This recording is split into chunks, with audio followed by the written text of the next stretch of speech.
This is Haiti Merritt with Insulin Nation. We are here at Joslin's Diabetes Innovation Summit in Arlington, Virginia, the first annual. I'm here with Adam Kaufman from dLife. Hi, Adam. Hi, good morning. How are you? I'm good. Thanks for joining us. Oh, my pleasure. Thank you. What is your greatest aspiration in combining technology and healthcare?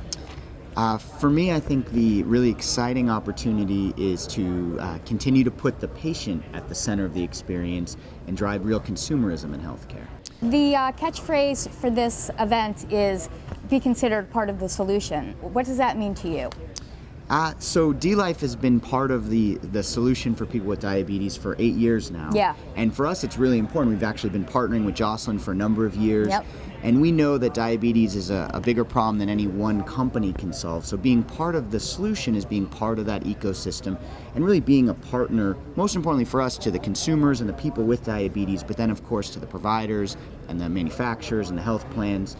It's about helping people live we like to say, their diabetes life or their dLife. Nice. Yeah. So for us, it's being sophisticated in how we help them, but also putting them at the center. Right. And it's interesting. I think the word you used is recognized. Yes, I know. And they took that out.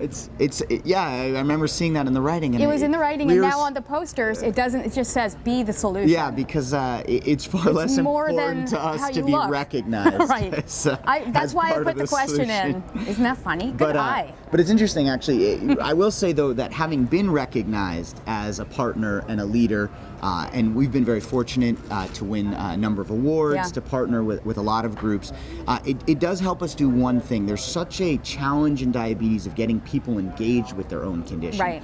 And so that recognition that we understand them, that we speak them, has helped us bridge that and help be a partner for providers and plans trying to reach patients with diabetes. So it's not bad to be recognized, although not really the goal of it. It's true. Now that kind of leads into the next question about sort of the attitude that everyone has at this event about coming together as a team and using, combining resources and education and findings of research.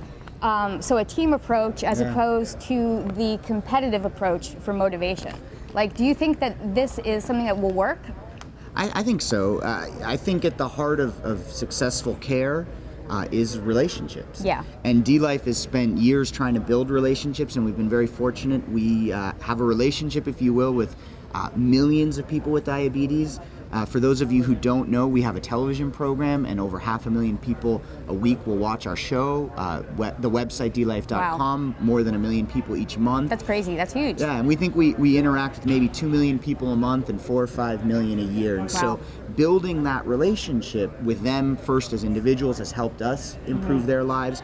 And now what we're looking to do is take that relationship even further, extend it more deeply with the individuals to provide them tools that help them actually change behavior, become more adherent, to actually understand their condition further, and then to partner with the plans and the providers and the manufacturers who are looking to do that. So I think being part of that team is core, and it's all about building the appropriate relationships. Agreed.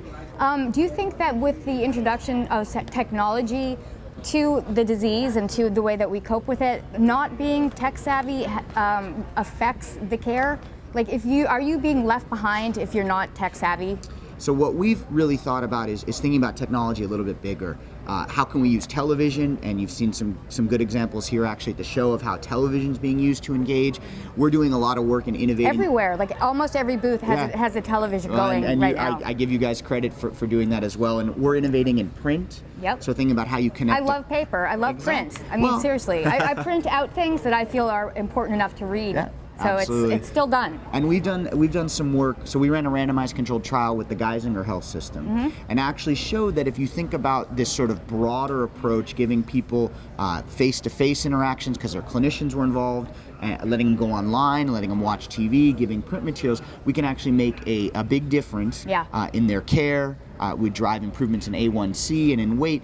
But interestingly, we actually saw that we were more impactful for older populations, for populations with disparities in terms of economics, in terms of education. So I think we have to be careful that we don't get obsessed with the latest and greatest new technology that's only a small percent of the people using, but think broadly. And in that sense, I don't think people will I don't think they'll get left behind. I actually think they'll be brought along with them. Yay, that's a great answer. Thank you.